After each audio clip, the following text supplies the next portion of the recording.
Good morning. Discount, बट्टा या छूट के वैसे सवालों को आज हम लोग देखेंगे जो आजकल आपके एग्जाम में बार बार पूछ रहे हैं और उन सवालों को करने में हम लोगों को कुछ ज़्यादा वक्त लग रहा है। वो सवाल क्या है? उन सवालों को कम से कम समय में करने के लिए हमारा अप्रोच क्या होना चाहिए? आइए सबसे पहले हम लोग सवाल देखें। देखिए सवाल, इस सवाल में दिक्कत क्या होता है? एक व्यापारी अंकित मूल्य पर 4% का बट्टा देता है और 15 वस्तुओं की खरीद पर एक वस्तु मुफ्त देता है। यही परेशानी होती है। एक छूट रुपया के मामले में और दूसरा छूट दिया है वस्तु के मामले में, और क्वेश्चन कहता है 35% का लाभ कमाना हो तो अंकित मूल्य क्रय मूल्य से कितना परसेंट अधिक रखना होगा। ऐसे क्वेश्चन के लिए सबसे पहले हमारे पास अप्रोच क्या होना चाहिए, उसके बाद एक दो छोटा छोटा क्वेश्चन लेंगे ताकि यहां पहुंचना बहुत आसान लगे। आइए सबसे पहले ऐसे क्वेश्चन के लिए हम लोग करेंगे क्या? सबसे पहले हम एक एग्जांपल लेंगे। क्या एग्जांपल लेंगे? हमने माना किसी वस्तु का क्रय मूल्य x है, किसी वस्तु का क्रय मूल्य यानी सीपी x है और उस वस्तु का अंकित मूल्य यानी एमपी y है, यह हमने माना। और इस वस्तु पर 20% का डिस्काउंट उपलब्ध है और इस वस्तु को बेचने पर 40% का लाभ हो रहा है। अभी देखिए क्या होगा, किसी वस्तु का अंकित मूल्य अगर y रुपया है और 20% का छूट दे रहे हैं तो बिकेगा कितने में? तो आप कहेंगे y के 80% में, क्योंकि आप 20% छोड़ दीजिएगा तो 80% में बिकेगा। ये कोई नया बात आपके लिए नहीं है। अगर क्रय मूल्य x है, 40% का लाभ लेंगे तो 140% में बेचेंगे। ये भी आपके लिए कोई नया बात नहीं है। अब ये भी विक्रय मूल्य है और ये भी विक्रय मूल्य है, तो क्या ये दोनों आपस में बराबर होगा? क्या आप कहेंगे जरूर होगा। अब यहाँ 100 और 100 को काटते हैं तो y बटा x बराबर नजर क्या आता है? 140 बटा 80। अब यही बात आपको डायरेक्ट लिखना है। कैसे? एमपी पर 20% का छूट दे रहे हैं तो डायरेक्ट 80 लिख देंगे। 20 कम, छूट मतलब कम, छूट का मतलब ही कम होता है, लाभ मतलब ज्यादा। कितना? 40, तो 140 लिख देंगे। और इसी में एक सीपी होगा और एक एमपी होगा, और जो छोटा वाला संख्या होगा वही सीपी होगा, क्योंकि कोई ऐसा दुकानदार नहीं है जो 100 रुपया में खरीद कर उसका दाम 80 लिखेगा। 100 में खरीदेगा तो उसका दाम 150 लिखेगा, तब ना ज्यादा में बिकेगा तो लाभ होगा। तो ये क्लियर हो गया। डायरेक्ट हम लोग एमपी और सीपी का अनुपात निकाल लेंगे। एमपी सीपी नहीं होगा, एमपी सीपी का अनुपात हो जाएगा, और अनुपात भी मिल गया तो काफी है हमारे लिए। अब आइए इस कंसेप्ट का दो क्वेश्चन में यूज लेते हैं, फिर उसी क्वेश्चन पर आएंगे जो क्वेश्चन आज हम लोग को देखना है। एक वस्तु के अंकित मूल्य पर 15% का छूट, सीधा हम 85 लिखेंगे बिना कुछ सोचे समझे। छूट कितना है? 15%। अब क्वेश्चन कहता है लाभ कितना लेना है? 20%, तो झट से आप 120 लिखने बोलेंगे। अब थोड़ा छोटा कर लेते हैं, ये 17 होगा और ये 24 होगा, और 17 का मान 153 दिया हुआ है। अगर ये क्रय मूल्य होगा तो अंकित मूल्य ये होगा, और क्रय मूल्य हमारा दिया हुआ 153, तो 17 गुना 9 153 होता है, तो 24 गुना 9 हमारा अंकित मूल्य होगा। गुना 9 करेंगे, हमारा अंकित मूल्य आ जाएगा 216। बहुत आसानी से बन गया, बस यही अप्लाई करना आपको सीखना है। आगे चलिए एक और क्वेश्चन लेते हैं। अब क्वेश्चन कहता है 15% छोड़ते हैं तो फिर 85 लिखेंगे। लाभ कितना होता है? 19%, तो 119 लिखेंगे। रेशियो क्या आ रहा है? 5 और 7 का। ये अंकित मूल्य क्रय मूल्य से कितना ज्यादा है? 2 ज्यादा है। क्रय मूल्य है कितना? 5। कितना परसेंट ज्यादा है? बस यही तो करना था। 5 से काट देंगे 20 बार में, 20 दूना 40, ये आपका उत्तर है। और जो यूज आपने अभी लिया उतना ही काम अगले क्वेश्चन में करेंगे, सिर्फ उतना ही काम, सिर्फ 2 बार बटा देना है, यही ध्यान रखना है। आइए ये क्वेश्चन अब आपके सामने आ गया। सबसे पहले अब आधा काम तो पिछले क्वेश्चन में कर चुके हैं। 4% छूट का मतलब आप 96 लिखेंगे। छूट कितना मिल रहा है? 4%, तो 4 कम कर देंगे, ये आप समझ चुके हैं।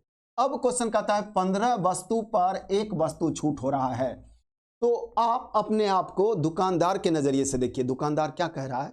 हम 15 वस्तु पर एक वस्तु फ्री दे रहे हैं, मतलब उसके दुकान से 16 वस्तु निकल रहा है और 16 में से एक का पैसा नहीं ले रहा है, मतलब 16 पर एक का छूट दे रहा है।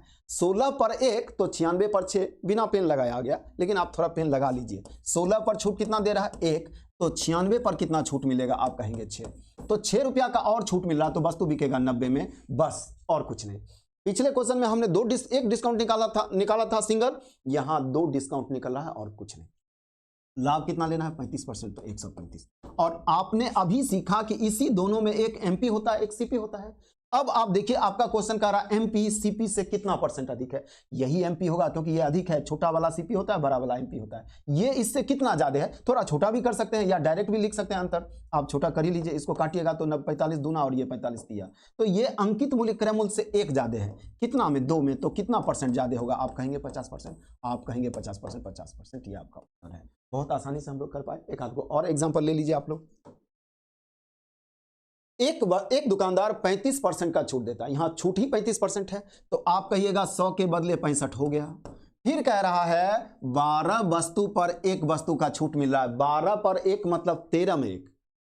आपको लग रहा है कि हमने 12 खरीदा तो हमको एक मिला, लेकिन दुकानदार 13 में एक दे रहा है, तो छूट दुकानदार के नजरिए से देखेंगे ना हम लोग, क्योंकि दुकानदार जितना परसेंट देगा उतना ही परसेंट हमको मिलेगा। 13 में एक तो 65 में 5, बिना पेन लगाए हम लोग करेंगे। यहाँ 13 में एक तो 65 में 5, 5 रुपया और छूट मिलेगा तो वस्तु बिकेगा 60 में। और विक्रय मूल्य और क्या होगा, तो आप कहेंगे 20% का लाभ हो रहा है, तो हमारा विक्रय मूल्य 120 होगा। मात्र 3 संख्या लिखे हैं, हमारा उत्तर आ गया। अनुपात पूछ रहा है, अनुपात दूर से 1:2 नजर नहीं आ रहा है क्या? क्या इससे भी कम समय देना चाहते हैं ऐसे क्वेश्चन में आप लोग? नहीं, इससे कम समय में संभव नहीं है। न्यूनतम समय हो गया 5 से 7 सेकंड में। अब ऐसे क्वेश्चन को आप करेंगे। कुछ और एग्जाम्पल ले लीजिए, कुछ और एग्जाम्पल लीजिए। एक व्यापारी अंकित मूल्य पर 8% का बट्टा देता है तथा वस्तुओं की प्रत्येक खरीद पर 3 वस्तु मुफ्त में देता है। 8% छूट मतलब आप क्या लिखेंगे? 92। 100 में 8 घट जाएगा। फिर कहता है 20 में 3 का मतलब 23 में 3। 23 में 3 तो 23 चौक 92 होता है, तो 3 चौक 12, यानी 12 रुपया और छूट हो रहा है, तो वस्तु 80 में बिकेगा और वस्तु बिकेगा 120 में। क्यों? 20% का लाभ लेकर बेचना है। फिर क्वेश्चन कहता है अंकित मूल्य क्रय मूल्य से कितना परसेंट अधिक है? कितना अधिक है? आप कहेंगे 40। कितना में? 80 में। कितना परसेंट अधिक है? 50%। ये आपका आंसर है। आपका आंसर क्या आया? 50%। अगले क्वेश्चन में आइए। फिर क्वेश्चन कहता है 5 वस्तुओं की खरीद पर 3 वस्तु मुफ्त देता है और 20% का बट्टा भी देता है, 25% लाभ कमाना है, अनुपात बताएं। फिर वही गीत गाएंगे। सबसे पहले देखिए, पहले क्या दिया उससे कोई लेना देना नहीं, दोनों छूट तो देना ही है ना, क्रमशः जरूरी नहीं है, आगे पीछे भी होगा। 20% और 10% या 10% और 20% एक ही होता है, तो सबसे पहले 20 छोड़ देंगे तो 80 हो जाएगा। फिर क्वेश्चन कहता है 5 3 8, 8 में छूट कितना हो रहा है? 3। 8 में छूट 3 हो रहा है, तो 80 में छूट कितना होगा? आप कहेंगे 30, यानी 80 में छूट 30 हो रहा है, तो वस्तु 50 में बिकेगा। इसमें आप 30 घटा लीजिए, घटाकर हमने 50 लिखा। फिर क्वेश्चन कह रहा है 25% का लाभ लेना, तो 125 में बेचेंगे। इसी का तो अनुपात पूछ रहा है। 25 दूना 50, 25 25 100, यानी 25 25 125, 2:5। ये आपका एक सवाल हूबहू वही है जो आप लोग करेंगे। अगला सवाल कुछ और अलग लेते हैं। यह सवाल भी आपको परेशान करता है। उस सवाल में आप सोचने लगते हैं कि इसको शुरू कहां से करें। कुछ नहीं, यही गीत गाना है जो अभी हमने आपको सिखाया है। देखिए अगला क्वेश्चन कहता है एक दुकानदार 25% का बट्टा देता है, 30% का लाभ कमाता है। यदि उसका लाभ इतना हो तो बट्टा कितना होगा? ऐसा सवाल भी बार बार पूछ रहा है, चाहे एग्जाम एसएससी का हो या रेलवे का। ये लेटेस्ट क्वेश्चन है, इस तरह का क्वेश्चन अब पूछने लगा है। कभी उसका लाभ दे देगा, बट्टा पूछेगा, और कभी बट्टा ही दे देगा, लाभ पूछेगा। कोई फर्क नहीं पड़ता है, कोई फर्क नहीं पड़ता। देखिए इस क्वेश्चन के लिए वही अप्रोच आप लेंगे, मजा आ जाएगा आपको। देखिए क्वेश्चन क्या कर रहा है। 25% छूट का मतलब हमसे पहले आप 75 लिख चुके होंगे, ये हम जानते हैं। 30% लाभ का मतलब 130 लिख चुके होंगे, बिना हमसे लिखने के पहले, हमारे पहले आप लिख चुके होंगे। अब क्वेश्चन कहता है 30% का लाभ, लाभ तो सीपीए पर होता है। लाभ किस पर होता है? सीपी पर। तो आप कहिएगा आपका लाभ कितना होगा, तो आप कहिएगा 75 का लाभ हुआ है 30%, तो ये आपका लाभ होगा। फिर छूट, तो आप कहिएगा छूट तो अंकित मूल्य पर होता है ना, तो इस पर छूट कितना देंगे? 25%, और यही आपका छूट होगा। अगर ये लाभ हुआ तो ये छूट होगा, तो लाभ और छूट का अनुपात हमको मिल गया। अब दोनों में से कोई एक देगा तो दूसरे का मान आसानी से निकलेगा। अब लीजिए, कुछ मत कीजिए, आप 100 और 100 हटा दीजिए। देखिए आप इसको काटिएगा 25 से 3 बार में, तो आप देखिए इसका मान क्या आया? 90, और 90 का मान 90 ही दिया हुआ। 30 दिया, 90, 90 का मान 90 है, तो 130 का मान 130 होगा। इतना ही आसान है। एक कंसेप्ट और बहुत सारे टाइप के क्वेश्चन को हम लोगों ने बढ़ा दिया। 2-4-5 सेकंड में कोई भी क्वेश्चन आएगा तो 2-4-5 सेकंड में होगा। इस टाइप का भी एक क्वेश्चन हमने आपके लिए लाया है, और इस वीडियो से आपको लाभ पहुंचा है तो एक प्यारा सा लाइक तो बनता ही है। आप अपने निकटतम मित्र बंधु को ये वीडियो जरूर शेयर कीजिए ताकि ये लाभ उनको भी मिले। मिलते ही रहेंगे ऐसे ही वीडियो के साथ।